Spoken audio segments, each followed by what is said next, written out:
To add a FAQ section to Squarespace, start by opening a web browser and navigating to squarespace.com. Log into your account using your email and password. Then click on the account dashboard. This will direct you to the website where you want to add the FAQs.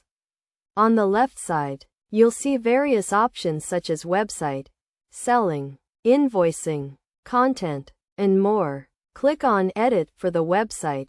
You'll then see a list of sections. And in the top left, you'll find the Add Block option. Click on this. A new menu will appear, including a Basic section. Within this section, you'll find options like text, button, form, and more. Select Markdown and edit it. The Markdown section is where you can create a FAQ section, using headings like H1 and H2 to organize your questions and answers. This is where you can provide solutions to common problems that visitors to your website may encounter. By following these steps, you can create a helpful FAQ section for your Squarespace website.